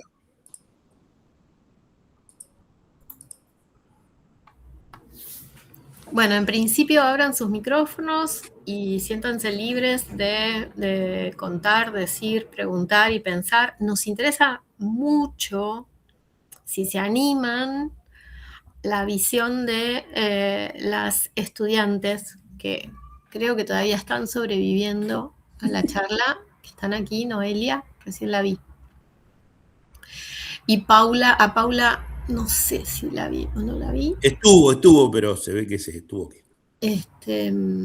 Me gustaría preguntarles a cualquiera de las dos, primero que digan lo que tengas ganas, pero puntualmente me gustaría preguntarles, en su experiencia de estudiantes de física, básicamente cómo vivieron la experiencia. ¿Qué les aportó? Puedo hacer más preguntas, pero no vale la pena. Bueno, hola a todos. Bueno, sí, Paula se retiró. Estábamos hablando también nosotras. Tenía una reunión 7:30. Nada, nos anotamos hoy porque vimos y dijimos, optimización, ¿qué onda? Quiero ver qué pasa acá. ¿Qué me van a tomar en el final? No, pero me pareció interesante. No sabía que justamente iban a tratar este problema. Bueno, la primera impresión cuando vi el problema, yo por lo menos, yo fui una de las que fui a la inteligencia artificial a preguntarle qué era, porque yo sentía que me faltaban variables, ¿no? Cuando hablábamos de presión, yo decía, bueno, a ver, me faltan, o sea, no vamos a manejar 2 o 3, para mí hay muchas más. Entonces ahí me generaba mucho ruido y me costaba mucho poder pensarlo, poder analizarlo. Y no, me frustré en un momento porque no sentía que no llegaba a ninguna conclusión. Y nada, y por ahí escuchar a mi compañero de matemática decir, derivemos y busquemos el punto. Me sirvió para pensar, bueno, él lo está viendo de otra manera. O sea, esto matemáticamente tiene una solución. Yo no la voy a conocer tan fácilmente como él, pero... y me gustó eso, de ver que realmente podemos tener el mismo problema enfrente y pensarlo totalmente diferente. Valoro, se lo agradecí a la profe, el tiempo que se tomaron, porque más allá de que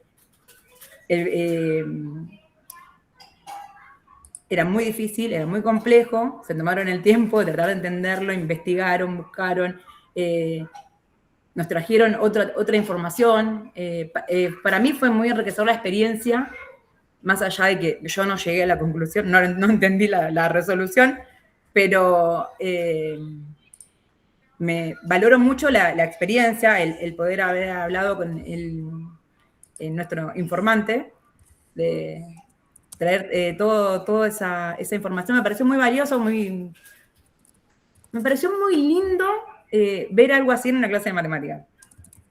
La verdad lo valoro, lo agradezco y nada, me parece que todo lo que se charló hoy es muy productivo porque podemos ver cuáles fueron, por ahí lo que marcaba Víctor recién, ¿no? ¿Cuál fue el error? Y saber que esto es el comienzo y que va de acá para arriba, ¿no? Va a empezar a haber un cambio. Yo creo que ya en ustedes ya fue un quiebre muy importante, me gustó la propuesta y me parece que va a ser cada vez mejor. La verdad que agradecida por esta oportunidad. Nada más, no voy a hablar más porque me pongo nerviosa. Igual a ustedes les toca ir como primeras en la línea de las materias que se van dictando, ¿no? Así que... Yo sé, yo lo digo siempre, somos conejillos de India, somos muy conscientes de eso. ¿Lo dijiste vos? Y también por eso trato siempre de acercarme, bueno, Oscar, que no lo veo hoy acá, pero siempre estoy tirándole mis ideas, ¿no? Mis propuestas, che, esto me parece que no, o habría que reforzar acá,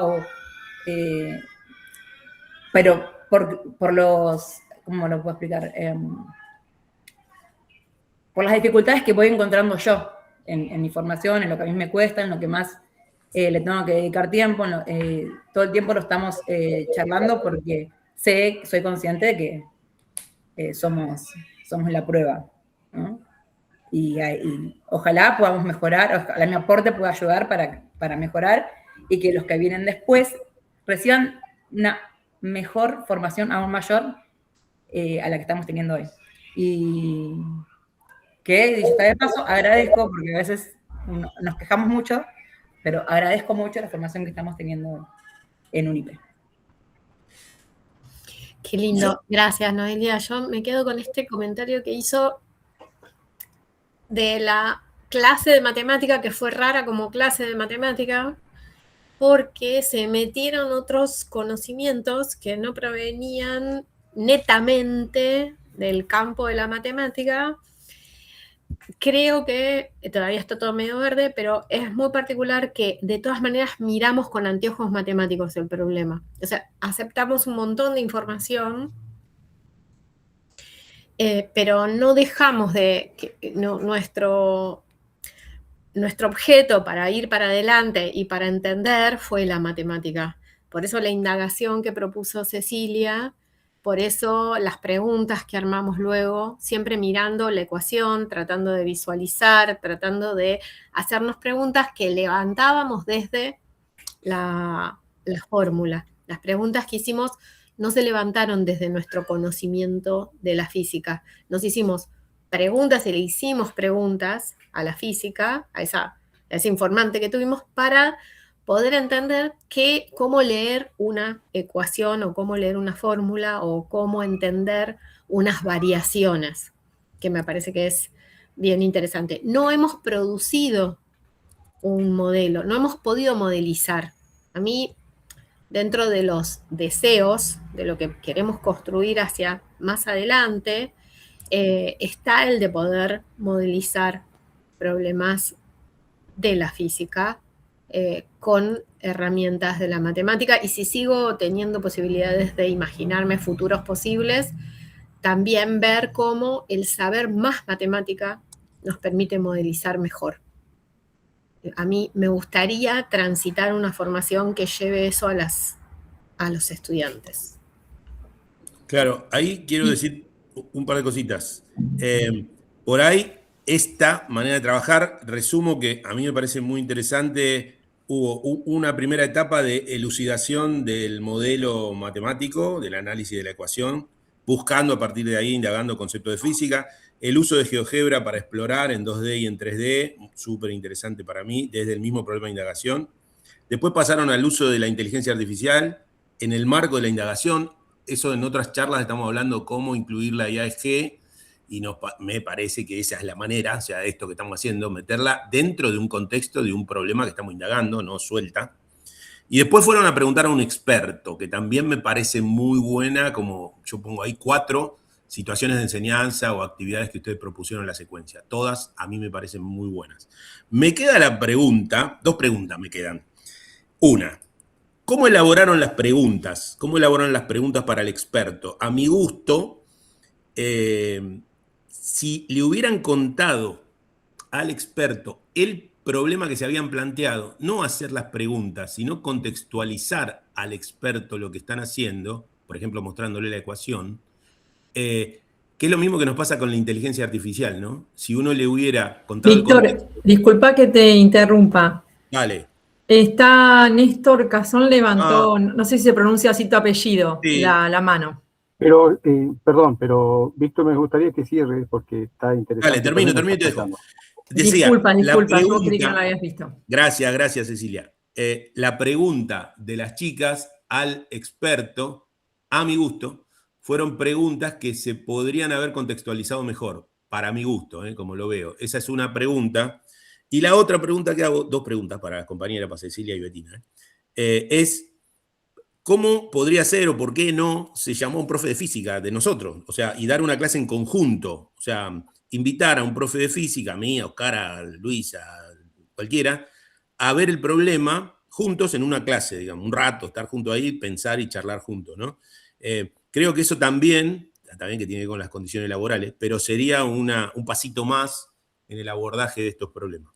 Esas dos preguntas, a ver qué me cuentan. Si no, le damos la palabra a Néstor, como quiera. Yo tomo la palabra, digo algo en un minuto y le damos la palabra a Néstor. La primera que me parece interesante, y no lo veo más a Víctor y no sé qué le pasó. Se debe haber ido sin querer. Se debe haber apretado un botón mal, ya va a volver.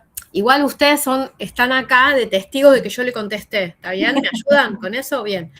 La primera, que es muy importante didácticamente, es que cuando en una clase se elaboran preguntas, ahí volviste, Víctor, bueno, pensé que te las iba a tener que transmitir otro día. No sé qué pasó.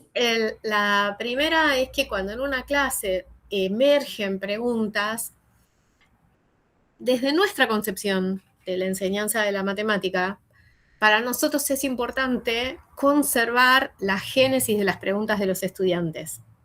Porque la génesis de las preguntas de los estudiantes portan algo, están portando un estado del conocimiento de los estudiantes.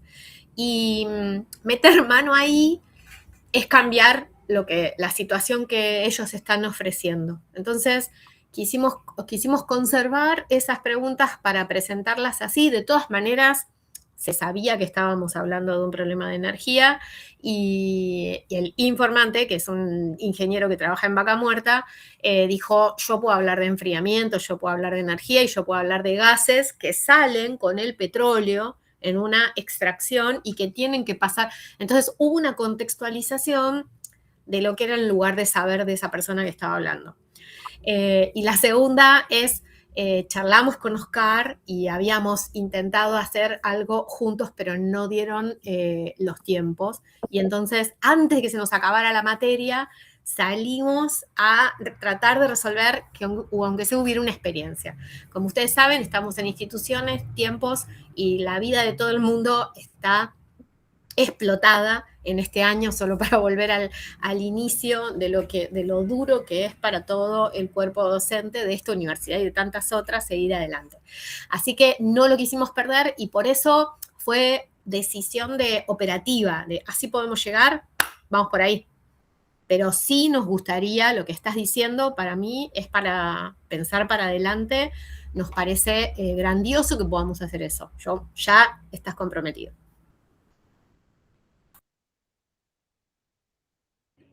Y ahora la pregunta de Néstor, ¿verdad? Néstor, entonces. Bueno, en principio lo que escucharlos a ustedes, a las profes de matemática y de Víctor, me hacía recordar leer los problemas matemáticos de investigación y ciencia, ¿no? Cuestiones de contexto resueltos desde la perspectiva de la matemática o de la lógica, más que por ahí de la matemática. Entonces bueno, por un lado festejo este tipo de propuestas que se están haciendo a nivel de la formación de la docencia, porque yo como profe de física he vivido una experiencia de formación totalmente distinta, ¿no? El cálculo por el cálculo, la matemática o la geometría descriptiva, métrica y todo, sin tener contexto, y la física también, una física matematizada, sin tener contexto, realidades, problematizaciones. Y pensar en problemas creo que nos abre mucho más la capacidad de poder indagar, y es la que por ahí, en ciertas generaciones de formación de los profesores, se ha perdido. Entonces, esta capacidad de indagación que se abre con estas propuestas de resoluciones de problemas, contexto, más allá de que sea del cálculo, de la geometría o de la lógica, la estadística o de la física, aportando elementos para poder interpretar esas condiciones para resolver situaciones, digamos, que tienen que ver con la vida propia, no necesariamente irnos tan lejos, sino indagar cuestiones que nos dan casi desde lo cotidiano, ¿no? Algo tan sencillo como buscar alguna referencia que tenga un comportamiento 1 sobre X, ¿no? Buscarlo, ¿dónde los podés encontrar? ¿Cómo? Y después empezar. Ustedes decían, cuanto más variables metemos, y sí, cuanto más variables metemos a un modelo, más nos aproximamos a la realidad. Uno quisiera modelizar la realidad, pero es imposible porque es multivariable. ¿Y cuándo llegaríamos a eso? Y bueno, nos aproximamos con 2, con 3, con 4, como decía Víctor. Y esas cuestiones son los aspectos que nos aproximan a resolver problemas, porque estamos ávidos de que empecemos a enseñar a resolver problemas a nuestros estudiantes en la escuela secundaria y antes también.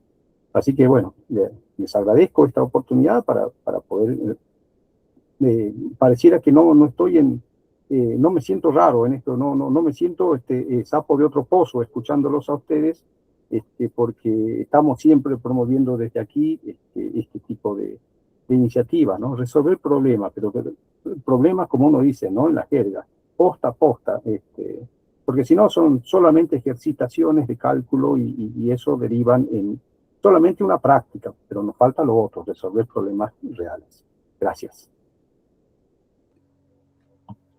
Gracias, Néstor. Agrego una cosita, o sea, para mí está súper interesante esto que estás diciendo, ¿no? De poner problemas, contextualizar. Me quedé pensando también en algo que le pasó a Judith, que decía esto de muchas cosas que no terminé de entender cuando vi este problema, y pensaba, ¿no? En que el aprendizaje es un proceso, y esto de cómo algunas fichas, algunas cuestiones de análisis en una variable fueron terminando de cerrar cuando están viendo análisis en 2 variables, me imagino que lo mismo va a estar pasando con estos fenómenos, ¿no? A medida que vayan avanzando en los conocimientos, van a ir cayendo algunas fichas de esto que estamos trabajando acá en esta materia. No todo se cierra, no todo se va a terminar de solidificar, digamos, en este momento. Eso por un lado. Y después otra cosa que me quedaba pensando también es, ya va en otra cosa, en esto de poder consultarse con otros profes, de dialogar con otras materias, con otras disciplinas, de cómo cuando uno es estudiante, esto que le pasó también a Judith, de decir, bueno, charlé con un compañero, él lo resolvió de esta manera, yo lo pensé de esta otra, ese diálogo se da mucho más cuando uno es estudiante, y cuando uno pasa a ser profesor, parece que el trabajo fuese un poco más solitario, ¿no? Y lo importante es esto de poder hacerse preguntas, de conversar con otros colegas, sean de la misma materia, sean de otras disciplinas, pero poder intercambiar con otros, ¿no? Y me parece que eso fortalece mucho el trabajo como docentes. Nada, cosas que me quedé pensando a medida que hablaban.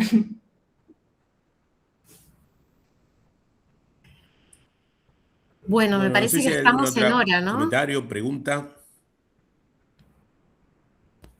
aporte.